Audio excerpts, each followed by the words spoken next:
Hello everyone, എല്ലാവർക്കും Pathways അക്കാദമിയുടെ daily news അനാലിസിലേക്ക് സ്വാഗതം. ഇന്ന് ഡിസ്കസ് ചെയ്യുന്ന topics Chandrayaan 4 new industrial policy on back burner, Shahi Idgah mosque, e cigarette, Maldives to end pact with India on water survey, places in news ആയിട്ട് Chile. അപ്പോൾ അതിൽ ആദ്യം ഡിസ്കസ് ചെയ്യാൻ പോകുന്നത് ചന്ദ്രയാൻ 4നെ കുറിച്ചാണ്. ഇന്ത്യയുടെ ചന്ദ്രയാൻ 3 മിഷന്റെ സക്സസിന് ശേഷം അതിൻ്റെ ഒരു സക്സസർ എന്നുള്ള രീതിയിൽ അല്ലെങ്കിൽ അതിൻ്റെ അടുത്തൊരു നെക്സ്റ്റ് ജനറേഷൻ എന്നുള്ള രീതിയിൽ ഇന്ത്യ അടുത്തതായിട്ട് പ്ലാൻ ചെയ്തിട്ടുള്ള ഒരു മൂൺ മിഷനാണ് ചന്ദ്രയാൻ 4 എന്ന് പറയുന്നത്. അപ്പൊ ഈ ചന്ദ്രയാൻ 4 ആക്ച്വലി നമ്മളിപ്പോൾ ലോഞ്ച് ചെയ്യാൻ പ്ലാൻ ചെയ്തേക്കുന്നത് വരാൻ പോകുന്നത് അതായത് 2028-ലാണ്. ഈ ചന്ദ്രയാൻ 3യും ഒക്കെ ആയിട്ട് അല്ലെങ്കിൽ ഈ ചന്ദ്രയാൻ 1, 2, 3 ആയിട്ട് കമ്പയർ ചെയ്യുന്ന സമയത്ത് ചന്ദ്രയാൻ 4ന്റെ ഏറ്റവും വലിയ പ്രത്യേകത എന്ന് പറയുന്നത് ഇത് ലൂണാറിൽ നിന്ന് അല്ലെങ്കിൽ ഈ പറയുന്ന മൂണിൽ നിന്ന് സാൻഡ് അല്ലെങ്കിൽ അവിടുത്തെ സോയിൽ കളക്ട് ചെയ്ത് തിരിച്ച് ഈ പറയുന്ന അവിടുത്തെ റോക്കിന്റെയോ സോയിലിന്റെയൊക്കെ സാമ്പിൾസ് കളക്ട് ചെയ്ത് തിരിച്ച് ഭൂമിയിൽ എത്തിക്കുക എന്നുള്ളതാണ് ഇതിന്റെ ഒരു പ്രധാനപ്പെട്ട മിഷൻ ഗോൾ എന്ന് പറയുന്നത്. ഓക്കെ, അപ്പോൾ ഇത് പഠിക്കുന്നത് ബേസിക്കലി എന്തിനാന്ന് വെച്ച് കഴിഞ്ഞാൽ ലൂണാറിനെ കുറിച്ച് അല്ലെങ്കിൽ മൂണിനെ കുറിച്ച് കൂടുതൽ മനസ്സിലാക്കാൻ നമ്മളിത് സഹായിക്കുന്നുള്ളതാണ്. അപ്പൊ ഇത്തരത്തില് ഇന്ത്യ ആദ്യമായിട്ട് നടത്താൻ പോകുന്ന ഒരു എക്സ്ട്രാ പ്ലാനറ്ററി സോയിൽ കളക്ഷൻ എന്നോ അല്ലെങ്കിൽ മെറ്റീരിയൽ കളക്ഷൻ പ്രോഗ്രാം എന്നോ അല്ലെങ്കിൽ ഒരു മിഷൻ ഒന്നും ഇതിനെ വിളിക്കാൻ പറ്റും. അപ്പൊ ഇത് വളരെ കോംപ്ലിക്കേറ്റഡ് ആയിട്ടുള്ളതാണ് ഇത്തരത്തിലുള്ള മിഷൻസ് എന്ന് പറയുന്നത്. അതുകൊണ്ട് തന്നെ ഇപ്പൊ നമ്മൾ ലോക ചരിത്രത്തിൽ തന്നെ നോക്കിക്കഴിഞ്ഞാൽ മൂണിൽ നിന്ന് ഇത്തരത്തിൽ സാമ്പിൾസ് കളക്ട് ചെയ്ത് ഭൂമിയിലേക്ക് സക്സസ്ഫുൾ ആയിട്ട് തിരിച്ചെത്തിച്ചിട്ടുള്ള വെറും 3 രാജ്യങ്ങൾ മാത്രമേ ഉള്ളൂ. അത് ആദ്യം ചെയ്യുന്നത് 1969 അപ്പോളോ 11 മിഷനിലൂടെ USA ആണ് അവരുടെ ആദ്യത്തെ first human moon landing mission. ഏറ്റവും പിന്നീട് ചെയ്യുന്നത് സോവിയറ്റ് യൂണിയൻ ആണ്. ഏറ്റവും അവസാനം അത് ചെയ്തേക്കുന്നത് ചൈനയാണ്. അപ്പോൾ ഒരു എലീറ്റ് ഗ്രൂപ്പ് ഓഫ് കൺട്രീസ് മാത്രമേ ഇത് നിലവിൽ സക്സസ്ഫുൾ ആയിട്ട് കംപ്ലീറ്റ് ചെയ്തിട്ടുള്ളൂ. അപ്പോൾ ഇന്ത്യയുടെ ഈ ഒരു മിഷൻ സക്സസ്ഫുൾ ആയി കഴിഞ്ഞാൽ ആ ഒരു ഗ്രൂപ്പിലേക്ക് ഇന്ത്യക്കും ഭാഗമായിട്ട് മാറാൻ പറ്റും എന്ന് മനസ്സിലാക്കുക. ഇനി ഇന്ത്യ ഇത്തരത്തിലുള്ള ഈ ഒരു സാമ്പിൾസ് കളക്ട് ചെയ്യാൻ ശ്രമിക്കുന്നത് ഇന്ത്യയുടെ ചന്ദ്രയാൻ 3 ലാൻഡ് ചെയ്ത മൂണിന്റെ സൗത്ത് പോളിന്റെ അടുത്തായിട്ടുള്ള പ്രദേശങ്ങളിൽ നിന്നാണ്. അപ്പൊ ഈ സൗത്ത് പോളിന്റെ പ്രത്യേകത എല്ലാവർക്കും അറിയാം. ബിക്കോസ് ഈ ചന്ദ്രയാൻ 3യുടെ മിഷൻ നടന്ന സമയത്ത് അത് ഒരുപാട് വാർത്തയിൽ ഉണ്ടായിരുന്നതാണ്. ചന്ദ്രനിലെ ഏറ്റവും അധികം അബണ്ടൻസ് ഓഫ് വാട്ടർ ഐസ് കാണാൻ സാധ്യതയുള്ള ഒരു സ്ഥലമായിട്ട് കൺസിഡർ ചെയ്യുന്നത് ഈ സൗത്ത് പോൾ റീജിയൻ ആണ്. അപ്പോൾ ഇതിനു മുമ്പ് ഈ ഇത്തരത്തിൽ മൂൺ സാമ്പിൾസ് കളക്ട് ചെയ്തിട്ടുള്ള രാജ്യങ്ങൾ ഞാൻ നേരത്തെ സൂചിപ്പിച്ചതുപോലെ ആദ്യം USA ആണ് 1969 അപ്പോളോ 11 മിഷനിലൂടെയാണ് ഇവർ ഇത് കളക്ട് ചെയ്യുന്നത്. USA ഇത്തരത്തിൽ ഏറ്റവും കൂടുതൽ പ്രാവശ്യം അല്ലെങ്കിൽ ഏറ്റവും കൂടുതൽ quantity of moon samples collect ചെയ്തിട്ടുള്ളതും USA ആണ്. ഈ അപ്പോളോ 11 തൊട്ട് 1972 വന്നിട്ടുണ്ടായിരുന്ന അപ്പോളോ 17 വരെയുള്ള മിഷൻസിലൂടെ ഇവർ ഒരുപാട് kilograms of moon samples different ഘട്ടങ്ങളിലായിട്ട് കളക്ട് ചെയ്തിട്ടുണ്ട്. അതുപോലെ തന്നെ സോവിയറ്റ് യൂണിയന്റെ മൂൺ മിഷൻ ആയിട്ടുള്ള ലൂണ മിഷൻസിലൂടെ 1976 വരെയുള്ള കാലഘട്ടത്തിൽ പലപ്പോഴായിട്ട് സോവിയറ്റ് യൂണിയനും ഈ മൂൺ സാമ്പിൾസ് കളക്ട് ചെയ്ത് കാണാൻ പറ്റും. അപ്പൊ ഇത്തരത്തില് നമുക്ക് കഴിഞ്ഞൊരു പാസ്റ്റ് 40 ഇയേഴ്സിന്റെ ചരിത്രം നോക്കിക്കഴിഞ്ഞാൽ ഈ ലാസ്റ്റ് 40 ഇയേഴ്സിനകത്ത് ഇത്തരത്തിൽ മൂൺ സാമ്പിൾസ് കളക്ട് ചെയ്ത് സക്സസ്ഫുൾ ആയിട്ട് ഭൂമിയിൽ എത്തിച്ചിട്ടുള്ള ഒരേ ഒരു രാജ്യം ചൈനയാണ്. ചൈന 2020 അവരുടെ ചാങ്ഗെ 5 എന്ന് പറയുന്ന മിഷനിലൂടെയാണ് ഈ മൂൺ സാമ്പിൾസ് കളക്ട് ചെയ്തിട്ടുള്ളത്. അപ്പൊ നേരത്തെ ഞാൻ സൂചിപ്പിച്ചതുപോലെ ഒരു വളരെ ചെറിയൊരു ഗ്രൂപ്പ് ഓഫ് രാജ്യങ്ങൾ മാത്രമേ ഇത് ചെയ്തിട്ടുള്ളൂ. അതും ഈ അടുത്ത കാലത്ത് ഇത് സക്സസ്ഫുള്ളി ചെയ്തിട്ടുള്ള ഒരേ ഒരു രാജ്യം ചൈന മാത്രമാണ്. അപ്പൊ ഇത്തരത്തിൽ നമുക്കൊരു സക്സസ്ഫുൾ ആയിട്ട് ഈ മിഷൻ കണ്ടക്ട് ചെയ്യാൻ പറ്റി കഴിഞ്ഞാൽ അത് ഇന്ത്യയുടെ സ്പേസ് ടെക്നോളജിയെ സംബന്ധിച്ചിടത്തോളം അല്ലെങ്കിൽ ഇന്ത്യയുടെ സ്പേസ് പ്രോഗ്രാമിന് വലിയൊരു ബൂസ്റ്റ് ആയിട്ട് മാറും എന്ന് മനസ്സിലാക്കുക. ഇനി അടുത്തതായിട്ട് ഡിസ്കസ് ചെയ്യാനുള്ളത് new industrial policy on back burners എന്നുള്ളതാണ്. അതായത് ഇന്ത്യൻ ഗവൺമെന്റ് 1991 ഇൻഡസ്ട്രിയൽ പോളിസി പകരം അല്ലെങ്കിൽ അതിനെ റീപ്ലേസ് ചെയ്തുകൊണ്ട് 2023 പുതിയൊരു ഇൻഡസ്ട്രിയൽ പോളിസി അവതരിപ്പിക്കാൻ പോകുന്നു എന്നുള്ള വാർത്തകൾ കുറെ കാലമായിട്ട് വരുന്നുണ്ടായിരുന്നു. പക്ഷെ ഇപ്പൊ റീസെന്റ് ആയിട്ട് അതുമായിട്ട് ബന്ധപ്പെട്ടൊരു ന്യൂസ് എന്ന് പറയുന്നത് ഇന്ത്യക്ക് ഓൾറെഡി നമ്മുടെ ഇൻഡസ്ട്രിയൽ സെക്ടറിനെ അല്ലെങ്കിൽ മാനുഫാക്ചറിങ് സെക്ടറിനെ ബൂസ്റ്റ് ചെയ്യുന്നതിന് വേണ്ടിയിട്ട് ഒരു പ്രൊഡക്ഷൻ ലിങ്ക്ഡ് ഇൻസെന്റീവ് സ്കീം അല്ലെങ്കിൽ PIL സ്കീം ഉണ്ട്. അപ്പൊ ആ PIL സ്കീമിന് കൂടുതൽ പ്രാധാന്യം കൊടുക്കാൻ വേണ്ടിയിട്ട് ഗവൺമെന്റ് തീരുമാനിച്ചതായിട്ടുള്ള ചില വാർത്തകൾ വരുന്നുണ്ട്. അപ്പൊ അങ്ങനെ പോവുകയാണെങ്കിൽ ഈ ന്യൂ ഇൻഡസ്ട്രിയൽ പോളിസിക്ക് വലിയൊരു പ്രാധാന്യം ഗവൺമെന്റ് കൊടുക്കാൻ സാധ്യതയില്ലെന്നാണ് എക്സ്പേർട്സ് പറയുന്നത്. അപ്പോൾ എന്താണ് ഈ പ്രൊഡക്ട് ലിങ്ക്ഡ് ഇൻസെന്റീവ് സ്കീം എന്നും ഇതിനു മുമ്പ് ഇന്ത്യ അവതരിപ്പിച്ചിട്ടുള്ള ഇൻഡസ്ട്രിയൽ പോളിസീസും കൂടി ഒന്ന് നോക്കിക്കഴിഞ്ഞാൽ ഇന്ത്യയുടെ ആദ്യത്തെ ഇൻഡസ്ട്രിയൽ പോളിസി വരുന്നത് 1948 അതിനുശേഷം 1956, 77, 80, 90, 91 എന്നീ വർഷങ്ങളിലും ഇൻഡസ്ട്രിയൽ പോളിസീസോ അല്ലെങ്കിൽ ഇൻഡസ്ട്രിയൽ റിഫോംസോ ഇന്ത്യയിൽ ഇൻട്രൊഡ്യൂസ് ചെയ്യപ്പെട്ടിട്ടുണ്ട്. അപ്പൊ ഈ 91 എക്കണോമിക് റിഫോംസിന് ശേഷം വന്നിട്ടുള്ള ഈ പുതിയ ഇൻഡസ്ട്രിയൽ പോളിസിയുടെ ഒരു റീപ്ലേസ്മെന്റ് ആയിട്ടാണ് അല്ലെങ്കിൽ അതിന്റെ ഒരു അപ്ഡേറ്റഡ് വേർഷൻ ആയിട്ടാണ് ഇപ്പോൾ പുതിയ ഇൻഡസ്ട്രിയൽ പോളിസിയെ കുറിച്ച് ഡിസ്കഷൻസ് നടക്കുന്നത്. ഇനി എന്താണ് ഈ പ്രൊഡക്ട് ലിങ്ക്ഡ് ഇൻസെന്റീവ് സ്കീം അല്ലെങ്കിൽ PLI സ്കീം എന്ന് ചോദിച്ചു കഴിഞ്ഞാൽ ഇത് 2020 ഗവൺമെന്റ് ഓഫ് ഇന്ത്യ ലോഞ്ച് ചെയ്യുന്നത്. ഇത് ഇന്ത്യയുടെ ഡൊമസ്റ്റിക് മാനുഫാക്ചറിങ് കപ്പാസിറ്റി കൂട്ടാനും ഇമ്പോർട്ട് സബ്സ്റ്റിറ്റ്യൂഷനും അതുപോലെ തന്നെ എംപ്ലോയ്മെന്റ് ജനറേഷനും വേണ്ടിയിട്ടാണ് ഈ പദ്ധതി ലോഞ്ച് ചെയ്തിട്ടുണ്ടായിരുന്നത്. അപ്പൊ നിലവിൽ ഇനീഷ്യലി ഇതിനകത്ത് 3 ഇൻഡസ്ട്രിയൽ സെക്ടേഴ്സ് ആണ് കവർ ചെയ്തിട്ടുണ്ടായിരുന്നത്. പക്ഷെ നിലവിൽ 14ഓളം സെക്ടേഴ്സ് ഇതിനകത്ത് കവേർഡ് ആണ്. അപ്പൊ ഇതിനകത്ത് ഈ മാനുഫാക്ചറേഴ്സിന് ഒരുപാട് ഇൻസെന്റീവ്സ് പ്രൊവൈഡ് ചെയ്യുന്നുണ്ട്. അപ്പൊ ആ ഇൻസെന്റീവ്സ് കാൽക്കുലേറ്റ് ചെയ്യുന്നത് ആ മാനുഫാക്ചറിങ് ഗ്രൂപ്പ്സിന്റെ ഇൻക്രിമെന്റൽ ആയിട്ടുള്ള സെയിൽസിന്റെ അടിസ്ഥാനത്തിലാണ്. അതുകൊണ്ട് തന്നെ ഇത് എത്രത്തോളമാണ് ഇതിന് ഇൻസെന്റീവ് കിട്ടുക എന്നുള്ളതും ഡിഫറെന്റ് മാനുഫാക്ചറിങ് സെക്ടേഴ്സിനെ സംബന്ധിച്ചിടത്തോളം അത് ഡിഫറെന്റ് ആണ്. അത് ചില മാനുഫാക്ചറിങ് സെക്ടറിന് 1% ആണെങ്കിൽ ചില മാനുഫാക്ചറിങ് സെക്ടേഴ്സിന് അത് 20% വരെ ഉണ്ട്. സോ അത് വലിയ രീതിയിൽ വേരി ചെയ്യുന്നു മനസ്സിലാക്കുക. ഇനി ഈ PLI സ്കീമിന്റെ ഏറ്റവും പ്രധാനപ്പെട്ട ഒബ്ജക്റ്റീവ്സ് ആയിട്ട് പറയുന്നത്, ഒന്ന് ഫോറിൻ കൺട്രീസിൽ നിന്നുള്ള ഇമ്പോർട്ട് ഡിപ്പെൻഡൻസി കുറക്കുക എന്നുള്ളതാണ്.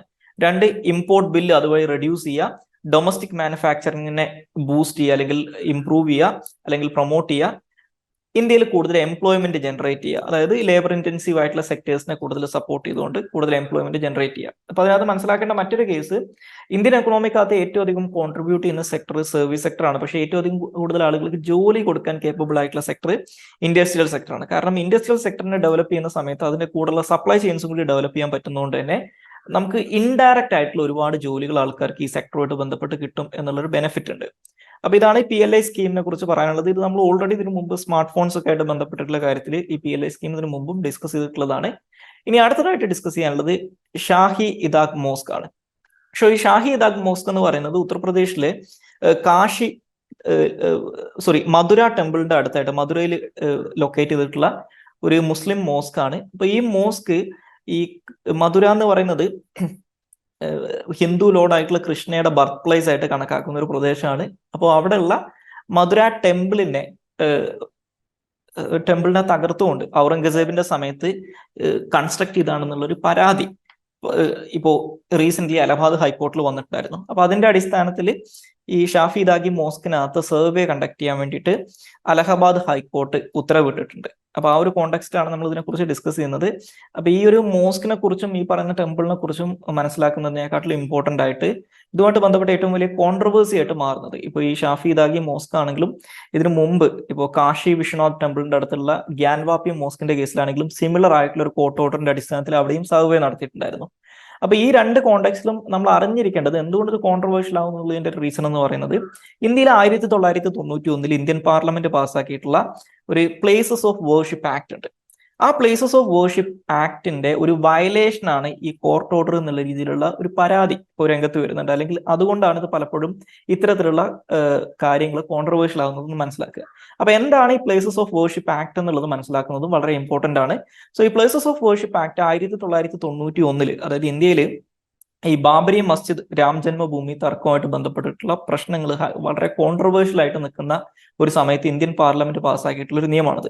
അപ്പൊ ഈ നിയമത്തിനകത്ത് പറയുന്നത് എന്താണെന്ന് വെച്ച് കഴിഞ്ഞാൽ 1947 ഓഗസ്റ്റ് 15 ഇന്ത്യക്ക് സ്വാതന്ത്ര്യം കിട്ടുന്ന സമയത്ത് ഒരു പെർട്ടിക്കുലർ പ്ലേസ് ഓഫ് വേർഷിപ്പ്, അതായത് ഒരു മതത്തിന്റെ ആചാരങ്ങളോ അനുഷ്ഠാനങ്ങളോ വെച്ച് ബന്ധപ്പെട്ട് വരുന്ന അല്ലെങ്കിൽ പ്രാർത്ഥനാലയങ്ങളുടെ 1947 ഓഗസ്റ്റ് 15 സ്റ്റാറ്റസ് എന്താണോ, ഓക്കെ, അത് ഏത് മതത്തിന്റെ ഏത് വിഭാഗത്തിന്റെ റിലീജിയസ് പ്ലേസ് ആണോ അത് അതേപടി കണ്ടിന്യൂ ചെയ്യും എന്നാണ് പറയുന്നത്. അതായത് 47 ഓഗസ്റ്റ് 15 മുമ്പുണ്ടായിരുന്ന മാറ്റങ്ങൾ ഇനി മുതൽ ബാധകമാവില്ല. അതായത് 500 വർഷം മുമ്പോ അല്ലെങ്കിൽ 1000 വർഷം മുമ്പോ എന്തായിരുന്നു എന്നുള്ളതിന് ലീഗലി വാലിഡിറ്റി ഉണ്ടാവില്ല എന്നാണ് പറയുന്നത്. അതായത് ഓഗസ്റ്റ് 15 1947 ആ പ്ലേസസ് ഓഫ് വേർഷിപ്പ് എന്ത് അവസ്ഥയിലായിരുന്നു അല്ലെങ്കിൽ ആ പ്ലേസസ് ഓഫ് വേർഷിപ്പിന്റെ സ്റ്റാറ്റസ് എന്താണോ അത് ലീഗലി കണ്ടിന്യൂ ചെയ്യും എന്നാണ് പറയുന്നത്.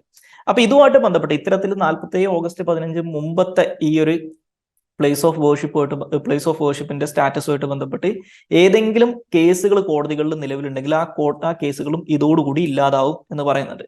അതുപോലെ തന്നെ 47 ഓഗസ്റ്റ് 15 സമയത്ത് ഈ പ്ലേസസ് ഓഫ് വേർഷിപ്പിന്റെ സ്റ്റാറ്റസ് എന്താണോ ആ സ്റ്റാറ്റസിനകത്ത് മാറ്റം വരുന്നത്, അത് ഏതെങ്കിലും ഒരു പെർട്ടിക്കുലർ മതവിഭാഗത്തിന്റെ കൺട്രോൾ ആണെങ്കിൽ ആ മതവിഭാഗത്തിന്റെ കൺട്രോളിൽ നിന്ന് മറ്റൊരു മതവിഭാഗത്തിന്റെ കൺട്രോളിലേക്ക് മാറ്റുന്നത് ഒരു ഒഫൻസ് ആണ് എന്നും പറയുന്നുണ്ട്. ഓക്കെ, അപ്പോൾ ഇതാണ് ഈ പ്ലേസസ് ഓഫ് വേർഷിപ്പ് ആക്ടിനകത്ത് പറയുന്നത്. അപ്പൊ ഈ ഗ്യാൻവാപ്പി മോസ്കിന്റെയും ഈ ഷാഫി ഇദാഖി മോസ്കിന്റെ ഒക്കെ കേസിൽ പല ആൾക്കാരും ഈ കോർട്ട് ഓർഡറുകളെ വിമർശിക്കുന്നത് ഈ നിയമത്തിന്റെ വയലേഷൻ ആണ് ഈ കോർട്ട് ഓർഡർ എന്നുള്ള കാര്യം പറഞ്ഞിട്ടാണ്. ഓക്കെ, അപ്പൊ ഈ നിയമത്തിന് ഇനി ചില എക്സെപ്ഷൻസ് ഉണ്ട്. ആ എക്സെപ്ഷൻസ് എന്ന് പറയുന്നത്, ഒന്ന്, ancient monuments and historical remains, അതായത് ആൻഷ്യന്റ് മോണമെന്റ്സും അതുപോലെ തന്നെ ഹിസ്റ്റോറിക്കൽ ആയിട്ടുള്ള റിമൈൻസും ഒക്കെ ആയിട്ടുള്ള സ്ഥലങ്ങൾ ഉണ്ടാവും. അപ്പൊ ഇതുമായിട്ട് ബന്ധപ്പെട്ട ആ സൈറ്റുകൾക്ക് ഇത് ബാധകമല്ല, ഈ ഒരു നിയമം. അതായത് ഈ ancient monuments and archaeological sites and remains act എന്ന് പറയുന്ന 1958 ഒരു നിയമമുണ്ട്. ആ നിയമത്തിനകത്ത് കവർ ചെയ്തിട്ടുള്ള റിലീജിയസ് പ്ലേസിന് അല്ലെങ്കിൽ പ്ലേസസ് ഓഫ് വർഷിപ്പിന് ഈ പറയുന്ന 91 നിയമം ബാധകമല്ല. അതുപോലെ തന്നെ ബാബരി മസ്ജിദ് അയോധ്യ അല്ലെങ്കിൽ രാംജന്മ ഭൂമി ബാബരി മസ്ജിദ് ഇഷ്യൂ ആയിട്ട് ബന്ധപ്പെട്ട് കിടക്കുന്ന പ്രദേശത്തിനും, അതായത് പണ്ട് ബാബരി മസ്ജിദ് നിലവിൽ ഉണ്ടായിരുന്ന പ്രദേശത്തിനും ഈ ഒരു നിയമം ബാധകമല്ല എന്ന് പറയുന്നുണ്ട്. ഇത് രണ്ടുമാണ് ഇതിന്റെ എക്സെപ്ഷൻസ് ആയിട്ട് പറയുന്നത്.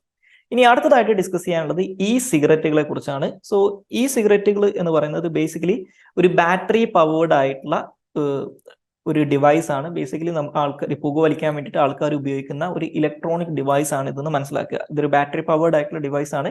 ഇത് ബേസിക്കലി വർക്ക് ചെയ്യുന്നത് ഇതിനകത്തുള്ള ഒരു ലിക്വിഡ് ഉണ്ടാവും. ആ ലിക്വിഡിനെ ഹീറ്റ് ചെയ്തുകൊണ്ട് അതിനെ പുകയായിട്ട് അല്ലെങ്കിൽ എയറോസോൾ ആക്കി മാറ്റിക്കൊണ്ടാണ് ഈ സിഗരറ്റ് വർക്ക് ചെയ്യുന്നത്. സോ നോർമലി നമ്മുടെ പുകയില ഉൽപ്പന്നങ്ങൾ, അതായത് സിഗരറ്റ് ഒക്കെ പോലുള്ള കാര്യങ്ങൾ പോലെ തന്നെയാണ്, പക്ഷെ ഇത് ബേൺ ചെയ്യില്ല എന്നുള്ളൊരു വ്യത്യാസം മാത്രമേ ഉള്ളൂ. ഓക്കെ, അതുപോലെ തന്നെ അതിന് സിമിലർ ആയിട്ടുള്ള അത്രത്തോളം എന്താണ് അതിന് സിമിലർ ആയിട്ടുള്ള സ്മെല്ലോ കാര്യങ്ങളൊക്കെ കമ്പാരിറ്റീവ്ലി കുറവായിരിക്കും. ഇനി ഇതിനകത്തുള്ള ലിക്വിഡിനകത്ത് കോമൺലി ഉണ്ടാവാറുള്ളത് ഈ സിഗരറ്റിനകത്തൊക്കെ കാണുന്ന നിക്കോട്ടിന്, അതുപോലെ തന്നെ പ്രോപ്പീലിൻ ഗ്ലൈക്കോള്, അതുപോലെ ഗ്ലിസറിന്, ഫ്ലേവറിങ്സ്, ഇങ്ങനെയുള്ള കെമിക്കൽസ് ഒക്കെയാണ്. പക്ഷേ ഇന്ത്യയിൽ ഈ സിഗരറ്റ്സ് 2019 ഇന്ത്യൻ പാർലമെന്റ് പാസ്സാക്കിയിട്ടുള്ള prohibition of electronic cigarette act അല്ലെങ്കിൽ പെക്ക എന്ന് പറയുന്നൊരു നിയമമുണ്ട്. ആ നിയമത്തിലൂടെ ഇതിന്റെ production, manufacturing, import, export, transport, sale, distribution, storage, advertisement ഇതെല്ലാം തന്നെ ഇന്ത്യയിൽ നിയമപ്രകാരം നിരോധിച്ചിട്ടുള്ളതാണ്. ഇനി ഈ സിഗരറ്റുമായിട്ട് ബന്ധപ്പെട്ടുള്ള ചില കൺസേൺസ് ആയിട്ട് പറയുന്ന കാര്യങ്ങൾ, ഒന്ന്, ഇത് നിക്കോട്ടിൻ കണ്ടെയ്ൻ ചെയ്യുന്ന ഒരു കാര്യമായതുകൊണ്ട് തന്നെ ഇത് വളരെ ഇതിൽ ഈ ഒരു സിഗരറ്റിന് സിമിലർ ആയിട്ടുള്ള രീതിയിൽ അഡിക്ഷൻ ഉണ്ടാക്കാനുള്ള സാധ്യത ഉണ്ട്. അതുപോലെ തന്നെ ഇത് യങ് ആയിട്ടുള്ള ആൾക്കാർ, അതുപോലെ തന്നെ പ്രഗ്നന്റ് വുമൺ, ഇവർക്കൊക്കെ ശാരീരികമായിട്ടുള്ള ഹെൽത്ത് ഹസാർഡ്സ് ഉണ്ടാക്കാനുള്ള സാധ്യത ഉണ്ട്. അതുപോലെ തന്നെ ഇതിനകത്ത് പലപ്പോഴും ഈ വേപ്പറിനകത്ത് ലെഡ്, ക്രോമിയം പോലുള്ള മെറ്റൽസും അതുപോലെ തന്നെ ഒരു ഫോർമാൽഡിഹൈഡ് എന്ന് പറയുന്ന കെമിക്കലും, അതായത് കുറച്ച് ആരോഗ്യത്തിന് ഹാനികരമായിട്ടുള്ള തരത്തിലുള്ള കെമിക്കൽസ് ഒക്കെ കണ്ടെത്തിയിട്ടുണ്ട്. പക്ഷേ ഈ സിഗരറ്റിന്റെ ഏറ്റവും വലിയൊരു അപകടം എന്ന് പറയുന്നത്, നമുക്ക് ഈ സിഗരറ്റിന്റെ ഒക്കെ കേസിൽ, പുകയില ഉൽപ്പന്നങ്ങളുടെ കേസിൽ അത് ഹെൽത്ത് ഹസാർഡ് ഉണ്ടാക്കുന്നതാണെന്ന് എല്ലാവർക്കും അറിയുന്നതാണ്. പക്ഷേ ഈ സിഗരറ്റ് സേഫ് ആണെന്നുള്ളൊരു തെറ്റിദ്ധാരണ ആളുകൾക്കുണ്ട് എന്ന് മനസ്സിലാക്കുക. ഇനി അടുത്തതായിട്ട് ഡിസ്കസ് ചെയ്യാനുള്ളത് മാൽദീവ്സും ഇന്ത്യ റിലേഷൻസുമായിട്ട് ബന്ധപ്പെട്ടിട്ടുള്ള ഒരു ന്യൂസ് ആണ്. സോ അതായത് മാൽദീവ്സിൽ പുതിയ ഗവൺമെന്റ് അധികാരത്തിൽ വന്നതിന് ശേഷം, അതായത് ഇപ്പോൾ മാൽദീവ്സിൽ പുതുതായിട്ട് അധികാരത്തിൽ വന്നിട്ടുള്ള ഗവൺമെന്റ് ഇലക്ഷൻ ക്യാമ്പയിൻസിന്റെ സമയത്തിന് ഒരു കൃത്യമായിട്ടുള്ള ആന്റി ഇന്ത്യ സെന്റിമെന്റ് വെച്ചിട്ടാണ് അവരുടെ ഇലക്ഷൻ ക്യാമ്പയിൻസ് നടത്തിയിട്ടുണ്ടായിരുന്നത്. ഇന്ത്യൻ മിലിറ്ററിനെ മാൽദീവ്സിൽ നിന്ന് പുറത്താക്കണം എന്നുള്ളതായിരുന്നു അവരുടെ ആവശ്യം. അപ്പൊ ആ മാൽദീവ്സിൻ ഗവൺമെന്റ് ഇപ്പൊ ഇന്ത്യയുമായിട്ട് വാട്ടർ സർവേ ആയിട്ട് ബന്ധപ്പെട്ട് ഇന്ത്യയുമായിട്ട് ഒരു പാക്ട് ഉണ്ടായിരുന്നു. അത് റിന്യൂ ചെയ്യാനുള്ള സമയപ്പോഴേക്കും അവർ റിന്യൂ ചെയ്യുന്നില്ല, അത് എൻഡ് ചെയ്യാൻ വേണ്ടിയിട്ട് തീരുമാനിച്ചിട്ടുണ്ട്. അപ്പോൾ ഈ ഒരു തീരുമാനം എടുത്തിട്ടുള്ളത് മാൽദീവ്സിൽ പുതുതായിട്ട് അധികാരത്തിൽ വന്നിട്ടുള്ള മുഹമ്മദ് മൊയ്സു എന്ന് പറയുന്ന ആളാണ് ഇപ്പോൾ അവിടുത്തെ പ്രസിഡന്റ്, അദ്ദേഹത്തിന്റെ ഗവൺമെന്റ് ആണ്. ഓക്കെ, അപ്പോ ഈ ഒരു കോണ്ടെക്സ്റ്റിൽ ഇന്ത്യ മാൽദീവ്സ് റിലേഷൻസിനെ കുറിച്ച് ജസ്റ്റ് ഒന്ന് അറിഞ്ഞിരിക്കുക. ഈ മാൽദീവ്സ് ഇന്ത്യയെ സംബന്ധിച്ചിടത്തോളം, മാൽദീവ്സ് എവിടെയാണ് ലൊക്കേഷൻ എന്നുള്ളത് നമ്മൾ ഇതിനു മുമ്പ് പ്ലേസസ് ന്യൂസ് ഡിസ്കസ് ചെയ്ത സമയത്ത് ഒരുപാട് പ്രാവശ്യം പറഞ്ഞിട്ടുള്ളതാണ്. ഇന്ത്യൻ ഓഷൻ റീജിയനിൽ നമ്മുടെ അറേബ്യൻ സീയുടെ ഭാഗത്തായിട്ടാണ്, ലക്ഷദ്വീപിന്റെ ഒക്കെ തൊട്ടടുത്തായിട്ടാണ് ലൊക്കേറ്റ് ചെയ്തേക്കുന്നത്. സോ മാൽദീവ്സിന്റെ ഒരു significance, why Maldives is important for us എന്ന് ചോദിച്ചു കഴിഞ്ഞാൽ, ഒന്നാമത്തത് ഈ ഇന്ത്യൻ ഓഷൻ റീജിയനിലെ ഏറ്റവും പ്രധാനപ്പെട്ട ചില സീ ലൈൻസ് ഓഫ് കമ്മ്യൂണിക്കേഷൻസ് അല്ലെങ്കിൽ പ്രധാനപ്പെട്ട ചില ഷിപ്പിംഗ് ലൈൻസ് കടന്നു പോകുന്നത് മാൽദീവ്സുമായിട്ട് അടുത്ത് കിടക്കുന്ന വാട്ടേഴ്സിലൂടെയാണ്. അതുപോലെ തന്നെ ലക്ഷദ്വീപ് ഐലൻഡ്സുമായിട്ട് വളരെ ക്ലോസ് ആയിട്ട് കിടക്കുന്ന സ്ഥലങ്ങളാണ്. അപ്പൊ ഈ രണ്ട് കാരണം കൊണ്ടും ഇന്ത്യയെ സംബന്ധിച്ചിടത്തോളം സ്ട്രാറ്റജിക്കലി ഇമ്പോർട്ടന്റ് ആണ് മാൽദീവ്സിന്റെ ലൊക്കേഷൻ എന്ന് പറയുന്നത്. ഇനി അത് മാത്രമല്ല, ഇന്ത്യൻ ഓഷൻ റീജിയനിൽ ഇന്ത്യയുടെ സ്വാധീനം വർദ്ധിപ്പിക്കുന്നതിന് വേണ്ടിയിട്ട് ഇന്ത്യ നടപ്പിലാക്കുന്ന ഒരു പദ്ധതിയാണ് വിഷൻ സാഗർ എന്ന് പറയുന്നത്. അതായത് security and growth for all in the region എന്ന് പറയും. അപ്പൊ ആ വിഷൻ സാഗറിനകത്തുള്ള ഒരു മേജർ കോമ്പോണന്റ് ആണ് മാൽദീവ്സ് എന്ന് പറയുന്നത്. ഇനി മാൽദീവ്സുമായിട്ട് ബന്ധപ്പെട്ടുള്ള നമ്മുടെ റിലേഷൻസിന്റെ കാര്യങ്ങൾ നോക്കിക്കഴിഞ്ഞാൽ, മാൽദീവ്സുമായിട്ടുള്ള എക്കണോമിക് റിലേഷൻസ് നോക്കിക്കഴിഞ്ഞാൽ, മാൽദീവ്സിന്റെ സെക്കൻഡ് ലാർജസ്റ്റ് ട്രേഡിംഗ് പാർട്ണറാണ് ശ്രീലങ്ക. കഴിഞ്ഞ് കഴിഞ്ഞാൽ സെക്കൻഡ് ലാർജസ്റ്റ് ട്രേഡിംഗ് പാർട്ണറാണ് ഇന്ത്യ. അതുപോലെ തന്നെ ഇന്ത്യ മാൽദീവ്സ് എക്കണോമിക് റിലേഷൻസ് വളരെ മോഡസ്റ്റ് ആയിട്ടുള്ള സാഹചര്യത്തിൽ നിന്ന് തുടങ്ങിയതാണെങ്കിൽ മാൽദീവ്സ് വളരെ ചെറിയൊരു രാജ്യമാണ്. എന്നാൽ പോലും 2022 ഇന്ത്യ മാൽദീവ്സ് ട്രേഡ് എന്ന് പറയുന്നത് ഏകദേശം $498 മില്യൺ ആണ്, അല്ലെങ്കിൽ അറൌണ്ട് $500 മില്യൺ ആണെന്ന് മനസ്സിലാക്കുക. അതുപോലെ തന്നെ 2021 ഇന്ത്യൻ കമ്പനി ആയിട്ടുള്ള ആഫ്കോൺസ് മാൽദീവ്സിന്റെ തന്നെ ചരിത്രത്തിലെ ഏറ്റവും വലിയ ഇൻഫ്രാസ്ട്രക്ചർ ഡെവലപ്മെന്റ് പ്രോജക്റ്റ് ആയിട്ടുള്ള ഗ്രേറ്റർ മാലേ കണക്ടിവിറ്റി പ്രോജക്റ്റിന്റെ കോൺട്രാക്ട് ഈ ഇന്ത്യൻ കമ്പനിക്ക് കിട്ടിയിട്ടുണ്ടായിരുന്നു. പക്ഷെ ഒരു കാര്യം മനസ്സിലാക്കുക, ആ സമയത്ത് മാൽദീവ്സ് ഭരിച്ചുകൊണ്ടിരുന്ന ഗവൺമെന്റ് ഒരു പ്രോ ഇന്ത്യൻ ഗവൺമെന്റ് ആയിരുന്നു. ഓക്കെ, അപ്പോൾ ആ ഒരു കാരണം കൂടിയിട്ടാണ് ഇന്ത്യക്ക് ഈ ഒരു കോൺട്രാക്ട് കിട്ടിയിട്ടുള്ളതെന്ന് മനസ്സിലാക്കുക. ഇനി അതുപോലെ തന്നെ ഇന്ത്യയും മാൽദീവ്സും തമ്മിലുള്ള സെക്യൂരിറ്റി കോപ്പറേഷൻ നോക്കിക്കഴിഞ്ഞാൽ മാൽദീവ്സിനകത്ത് ഇന്ത്യക്ക് 2 ഹെലികോപ്റ്റർ ബേസുകൾ ഇന്ത്യ ഓപ്പറേറ്റ് ചെയ്യുന്നുണ്ട്. അതുപോലെ തന്നെ മാൽദീവ്സുമായിട്ട് ഇന്ത്യക്ക് ഒരു ഇന്റഗ്രേറ്റഡ് ആയിട്ടുള്ള റഡാർ ഇന്റഗ്രേഷൻ ഉണ്ട്. അതായത് റഡാർ ഇന്റഗ്രേഷൻ, അതുപോലെ തന്നെ ഈ ഇന്ത്യൻ കോസ്റ്റ് ഗാർഡ്, ഈ മാൽദീവൻ കോസ്റ്റിന്റെ ഒക്കെ, മാൽദീവ്സിന് കൃത്യമായിട്ട് നേവി ഒന്നും ഇല്ലാത്തൊരു രാജ്യമാണ്. അപ്പൊ അവരുടെ കോസ്റ്റൽ സർവേലൻസും കാര്യങ്ങളൊക്കെ ഇന്ത്യൻ കോസ്റ്റ് ഗാർഡ് ആണ് കണ്ടക്ട് ചെയ്യാറുള്ളത്. അതുപോലെ തന്നെ മാൽദീവ്സിലെ national college for policing and law enforcement എന്ന് പറയുന്ന ഇൻസ്റ്റിറ്റ്യൂട്ട് ഇന്ത്യയുടെ സഹായത്തോട് കൂടിയിട്ടാണ് എസ്റ്റാബ്ലിഷ് ചെയ്തിട്ടുള്ളത്. അപ്പോൾ ഈ മാൽദീവ്സിൽ ഇന്ത്യൻ സൈനികരെ ഡിപ്ലോയ് ചെയ്തിട്ടുണ്ടെന്നുള്ള ആരോപണത്തിന് ഇന്ത്യ കൊടുക്കുന്ന മറുപടി, മാൽദീവ്സിൽ പേരിന് മാത്രം വളരെ കുറച്ച് മിലിറ്ററി ട്രെയിനേഴ്സ് മാത്രമേ ഉള്ളൂ എന്നാണ് ഇന്ത്യയുടെ ഒഫീഷ്യൽ സ്റ്റാൻസ് എന്ന് പറയുന്നത്. പക്ഷെ മാൽദീവ്സിലെ ഗവൺമെന്റ് അല്ലെങ്കിൽ ഇപ്പോൾ അധികാരത്തിലിരിക്കുന്ന പാർട്ടി ആരോപിക്കുന്നത് ഈ പറയുന്ന national college for policing and law എൻഫോഴ്സ്മെന്റിനകത്ത് ട്രെയിനേഴ്സ് ആയിട്ടുള്ളതിൽ മെജോറിറ്റി ആൾക്കാരും ഇന്ത്യൻ മിലിറ്ററി പേഴ്സണൽസ് ആണെന്നാണ്. അതായത് ഈ ഒരു national college for policing and law എൻഫോഴ്സ്മെന്റിനെ ഒരു മറയായിട്ട് ഉപയോഗിച്ചുകൊണ്ട് ഇന്ത്യൻ മിലിറ്ററിനെ മാൽദീവ്സിൽ ഡിപ്ലോയ് ചെയ്തിട്ടുണ്ടെന്നാണ്. അതുപോലെ തന്നെ ഈ മാൽദീവ്സിലുള്ള ഈ 2 helicopter bases, even though India പറയുന്നത് ഈ 2 ഹെലികോപ്റ്റർ ബേസസും സിവിലിയൻ പേർപ്പസസിന്, ഈ പറയുന്ന മെഡിക്കൽ ഇവാക്വേഷനൊക്കെ വേണ്ടി യൂസ് ചെയ്യുന്നതാണെന്നാണ്. പക്ഷെ ഇതും ഓപ്പറേറ്റ് ചെയ്യുന്നത് ഇന്ത്യൻ മിലിറ്ററി ആണെന്നുള്ളൊരു ആരോപണം അവരുടെ ഭാഗത്തു നിന്നുണ്ട്. അതുപോലെ തന്നെ ഈ മാൽദീവ്സിലെ മിലിറ്ററിയുടെ വലിയൊരു ശതമാനം ആൾക്കാരെയും ട്രെയിൻ ചെയ്യുന്നത് ഇന്ത്യയാണ്. ഉദാഹരണത്തിന് മാൽദീവ്സിന്റെ നാഷണൽ ഡിഫൻസ് ഫോഴ്സസിലെ ഏകദേശം 70% of their training requirements meet ചെയ്യുന്നത് ഇന്ത്യയാണ്. അതുകൊണ്ട് തന്നെ മാൽദീവ്സിലെ ആർമിയിലൊക്കെ അല്ലെങ്കിൽ മാൽദീവിയൻ മിലിറ്ററിയിലൊക്കെ ഓഫീസേഴ്സിന്റെ മെജോറിറ്റിയും ഇന്ത്യൻ മിലിറ്ററി അക്കാദമി, ഇന്ത്യയുടെ ഓഫീസേഴ്സ് ട്രെയിനിങ് അക്കാദമി പോലുള്ള ഇൻസ്റ്റിറ്റ്യൂട്ട്സിലാണ് ട്രെയിൻ ചെയ്യുന്നത്. ഇനി ഇന്ത്യയും മാൽദീവ്സും തമ്മിലുള്ള മറ്റുള്ള ഏരിയാസ് ഓഫ് കോപ്പറേഷൻ നോക്കിക്കഴിഞ്ഞാൽ, ഒന്ന് ഇപ്പോൾ റഷ്യ യുക്രൈൻ യുദ്ധം തുടങ്ങിയ സമയത്ത് യുക്രൈനിൽ പെട്ടുപോയിട്ടുണ്ടായിരുന്ന മാൽദീവിയൻ സ്റ്റുഡൻസിനെ അവിടുന്ന് ഇവാക്യുവേറ്റ് ചെയ്യുന്നത് ഇന്ത്യ ആയിരുന്നു. അതുപോലെ തന്നെ മാൽദീവ്സിലെ തൊട്ടു മുമ്പത്തെ ഗവൺമെന്റ്, ഓക്കെ, അതായത് ഒരു മുഹമ്മദ് സോലെ എന്ന് പറയുന്ന ആളായിരുന്നു അന്നത്തെ പ്രസിഡന്റ്. വളരെ പ്രോ ഇന്ത്യൻ ആയിരുന്ന ഒരു പ്രസിഡന്റ് ആയിരുന്നു. സോ അദ്ദേഹത്തിന് ഒരു ഡിക്ലെയർഡ് ഇന്ത്യ ഫസ്റ്റ് പോളിസി ഉണ്ടായിരുന്നു. ഇപ്പൊ ഇന്ത്യക്ക് നെയ്ബർഹുഡ് ഫസ്റ്റ് പോളിസി ഉള്ളതുപോലെ മാൽദീവ്സ് എപ്പോഴും ഇന്ത്യക്ക് പ്രയോറിറ്റി കൊടുക്കുന്നു പറഞ്ഞുകൊണ്ട് ഇന്ത്യ ഫസ്റ്റ് പോളിസി ഉണ്ടായിരുന്നു. അതുപോലെ തന്നെ COVID-19 പാൻഡമിക്കിന്റെ സമയത്ത് 2021 ജനുവരിയിൽ മാത്രം ഇന്ത്യ മാൽദീവ്സിന് ഏകദേശം 1 ലക്ഷത്തോളം കോവിഷീൽഡ് വാക്സിൻ വയൽസ് സപ്ലൈ ചെയ്തിട്ടുണ്ടായിരുന്നു. അതുപോലെ തന്നെ മാൽദീവ്സിലെ അതായത് മാൽദീവ്സിലെ ജനങ്ങൾ പ്രധാനമായിട്ടും ഹെൽത്ത് കെയറിന് ഡിപ്പെൻഡ് ചെയ്യുന്നത് കേരളം ഉൾപ്പെടെയുള്ള ഇന്ത്യയുടെ ഭാഗമായിട്ടുള്ള സ്റ്റേറ്റുകളിലുള്ള ഹോസ്പിറ്റൽസിനെയാണ്. അതുകൂടാതെ മാൽദീവ്സിലെ ഏറ്റവും വലിയ ഹെൽത്ത് ഫെസിലിറ്റി ആയിട്ടുള്ള ഇന്ദിരാഗാന്ധി മെമ്മോറിയൽ ഹോസ്പിറ്റൽ അവരുടെ ക്യാപിറ്റൽ ആയിട്ടുള്ള മാലയിൽ ലൊക്കേറ്റ് ചെയ്തിട്ടുള്ളത് അത് ഇന്ത്യയാണ് അവർക്ക് വേണ്ടിയിട്ട് കൺസ്ട്രക്ട് ചെയ്ത് കൊടുത്തിട്ടുള്ളത്. ഇന്ത്യ ഡൊണേറ്റ് ചെയ്തതാണ് ഹോസ്പിറ്റൽ. ഇനി ഇന്ത്യ മാൽദീവ്സ് നിലയിലുള്ള പ്രധാനപ്പെട്ട ഇഷ്യൂസ് നോക്കിക്കഴിഞ്ഞാൽ, നമ്മൾ തമ്മിൽ ഏറ്റവും പ്രധാനപ്പെട്ട ഒരു ഇഷ്യൂ ഈ അടുത്ത കാലത്ത് വരുന്നത് ഒരു GMR ഇഷ്യൂ ആണ്. ആക്ച്വലി മാൽദീവ്സിനെ ഏകദേശം ഒരു 2000s തുടക്കം വരെ മാൽദീവ്സിൽ കംപ്ലീറ്റ്ലി വലിയ രീതിയിൽ ഇൻഫ്ലുവൻസ് ഉണ്ടായിരുന്ന ഒരു രാജ്യം ഇന്ത്യയായിരുന്നു, അല്ലെങ്കിൽ കംപ്ലീറ്റ്ലി ഇന്ത്യയുടെ കൺട്രോളിലായിരുന്നു എന്ന് വേണമെങ്കിൽ പറയാം. ഇപ്പൊ ഭൂട്ടാനൊക്കെ ഉള്ളതുപോലെയായിരുന്നു. പക്ഷേ ഇതിനകത്ത് മാറ്റം വരുന്നത് ഈ ചൈനയുടെ ബെൽറ്റ് ആൻഡ് റോഡ് ഇനീഷ്യേറ്റീവ് ഒക്കെ തുടങ്ങി ചൈന കൂടുതലായിട്ട് ഇന്ത്യൻ ഓഷൻ റീജിയനിലേക്ക് എക്സ്പാൻഡ് ചെയ്യാൻ തുടങ്ങിയതോടുകൂടി മാൽദീവ്സിലെ പല പൊളിറ്റിക്കൽ പാർട്ടീസും അല്ലെങ്കിൽ പല ഗവൺമെന്റ് ഒഫീഷ്യൽസും ഇന്ത്യക്ക് മാൽദീവ്സിലുള്ള ഇൻഫ്ലുവൻസിനെ കണ്ടെയ്ൻ ചെയ്യാൻ അല്ലെങ്കിൽ കൺട്രോൾ ചെയ്യാനുള്ള ഒരു ടൂളായിട്ട്, ഒരു ബാലൻസിങ് ടൂളായിട്ട് ഉപയോഗിക്കാൻ തുടങ്ങുന്നുണ്ട്. അപ്പൊ അതിന്റെ ആദ്യത്തെ ഒരു വിസിബിൾ ആയിട്ടുള്ള ചൈനയുടെ മാൽദീവ്സിലുള്ള ഗ്രോവിംഗ് ഇൻഫ്ലുവൻസിന്റെ ഒരു വിസിബിൾ എക്സാമ്പിൾ ആയിട്ട് ആദ്യമായിട്ട് നമുക്ക് കാണാൻ പറ്റുക ഈ GMR ഇഷ്യൂലാണ്. സോ GMR എന്ന് പറയുന്നത് മാൽദീവ്സിലെ പ്രധാനപ്പെട്ട ഇന്റർനാഷണൽ എയർപോർട്ട് ആയിട്ടുള്ള മാലിയിലുള്ള എയർപോർട്ട്, അതിന്റെ എക്സ്പാൻഷനും അതിന്റെ കൺസ്ട്രക്ഷനുമായിട്ട് ബന്ധപ്പെട്ടുള്ള അതിന്റെ കോൺട്രാക്ട് കിട്ടിയിട്ടുണ്ടായിരുന്നത് ഒരു ഇന്ത്യൻ കൺസ്ട്രക്ഷൻ കമ്പനി ആയിട്ടുള്ള GMR കമ്പനിക്കായിരുന്നു. പക്ഷെ മാൽദീവ്സിൽ ആ സമയത്ത് ഉണ്ടായിരുന്ന ഗവൺമെന്റ് ഈ എയർപോർട്ട് കൺസ്ട്രക്ഷൻ കോൺട്രാക്ട് ക്യാൻസൽ ചെയ്യുകയും ഈ കോൺട്രാക്ട് ഒരു ചൈനീസ് കമ്പനിക്ക് നൽകുകയും ചെയ്യുന്നത്. സോ അപ്പോൾ ഈ ഒരു കാരണം കൊണ്ട് ഇത്തരത്തിൽ ആർബിട്രറിലി ഇങ്ങനെ ഒരു കാര്യം ചെയ്തതുകൊണ്ട് തന്നെ ഇന്ത്യൻ ഗവൺമെന്റ് മാൽദീവൻ ഗവൺമെന്റിന് അല്ലെങ്കിൽ മാൽദീവ്സിന് കൊടുക്കാനിരുന്നത്, നമ്മൾ വലിയ രീതിയിൽ ഫിനാൻഷ്യൽ എയ്ഡ് അവർക്ക് കൊടുക്കുന്നുണ്ട്. അത്തരത്തിലുള്ള ഒരു $25 മില്യൺ ഫിനാൻഷ്യൽ എയ്ഡ് ഇന്ത്യ ആ സമയത്ത് തടഞ്ഞു വെക്കുകയൊക്കെ ചെയ്തിട്ടുണ്ടായിരുന്നു. ഇനി അതുപോലെ തന്നെ മറ്റൊരു ഏരിയ എന്ന് പറയുന്നത് ചൈന ഫാക്ടറാണ്. അതായത് ഞാൻ നേരത്തെ സൂചിപ്പിച്ചതുപോലെ മാൽദീവ്സിനകത്തുള്ള ചൈനയുടെ ഇൻഫ്ലുവൻസ് ഓവർ ദി ഇയേഴ്സ് വലിയ രീതിയിൽ വർദ്ധിച്ചിട്ടുള്ളതായിട്ട് നമുക്ക് കാണാൻ സാധിക്കും. ഉദാഹരണത്തിന് ഈ മുഹമ്മദ് സലയുടെ ഗവൺമെന്റ് വരുന്നതിന് മുമ്പ് ഉണ്ടായിരുന്നു 2013 തൊട്ട് 2018 വരെയുള്ള കാലഘട്ടത്തിൽ മാൽദീവ്സ് ഭരിച്ചിട്ടുണ്ടായിരുന്ന അബ്ദുള്ള യമീന്റെ ഗവൺമെന്റ് ഒരു ഹൈലി പ്രോ ചൈനീസ് ആക്ടിവിറ്റീസ് ഉണ്ടായിരുന്ന അല്ലെങ്കിൽ പ്രോ ചൈന അപ്രോച്ച് ഉണ്ടായിരുന്ന ഒരു ഗവൺമെന്റ് ആയിരുന്നു. അപ്പൊ അവരുടെ സമയത്താണ് ചൈനയും മാൽദീവ്സും തമ്മിലുള്ള റിലേഷൻസ് വളരെയധികം സ്ട്രെങ്തൻ ചെയ്യപ്പെടുന്നത്. ഇപ്പൊ നിങ്ങൾക്ക് നോക്കിക്കഴിഞ്ഞാൽ കാണാൻ പറ്റും ഏകദേശം ഇതേ സമയത്ത് തന്നെയാണ് 2013 ചൈന അവരുടെ ബെൽറ്റ് ആൻഡ് റോഡ് ഇനീഷ്യേറ്റീവ് വലിയ രീതിയിൽ പുഷ് ചെയ്യാൻ തുടങ്ങുന്നത്. അതുപോലെ തന്നെ ഇതിന്റെ ഭാഗമായിട്ട് 2017 മാൽദീവ്സും ചൈനയും കൂടി ഫ്രീ ട്രേഡ് എഗ്രിമെന്റ് സൈൻ ചെയ്യുന്നുണ്ട്. മാൽദീവ്സ് ചൈന ലീഡ് ചെയ്യുന്ന ബെൽറ്റ് ആൻഡ് റോഡ് ഇനീഷ്യേറ്റീവിന്റെ ഭാഗമായിട്ട് മാറുന്നുണ്ട്. അതിന്റെ ഭാഗമായിട്ട് മാൽദീവ്സിലെ ഗ്രേറ്റർ മാല എന്ന് പറയുന്ന സ്ഥലത്തുള്ള എയർപോർട്ട് ചൈന കൺസ്ട്രക്ട് ചെയ്യുകയും അതുപോലെ തന്നെ ഒരു സിനോല ബ്രിഡ്ജ് എന്ന് പറയുന്ന ഒരു ബ്രിഡ്ജ് ഉണ്ട് മാൽദീവ്സിലെ പ്രധാനപ്പെട്ട 2 ഐലൻഡുകളെ കണക്ട് ചെയ്യുന്നത്. ആ ബ്രിഡ്ജ് ഒക്കെ ചൈന അവർക്ക് വേണ്ടി കൺസ്ട്രക്ട് ചെയ്ത് കൊടുക്കുകയും ചെയ്യുന്നുണ്ട്. നിലവിൽ മാൽദീവ്സിലെ ഏറ്റവും വലിയ ഇൻഫ്രാസ്ട്രക്ചർ പ്രോജക്റ്റ് ആയിട്ട് കണക്കാക്കുന്നത് അതാണ്. അപ്പൊ ഈ പുതിയ ഗവൺമെന്റ് അധികാരത്തിൽ വന്നതോട് കൂടിയിട്ട് ഈ ഗ്രേറ്റർ മാലേ പ്രോജക്റ്റിന്റെ ഒക്കെ ഫ്യൂച്ചർ എന്താവും എന്നുള്ള കാര്യത്തിൽ ആളുകൾക്ക് വലിയ ഇതിലുള്ള ആകുലത ഉണ്ടെന്ന് മനസ്സിലാക്കുക.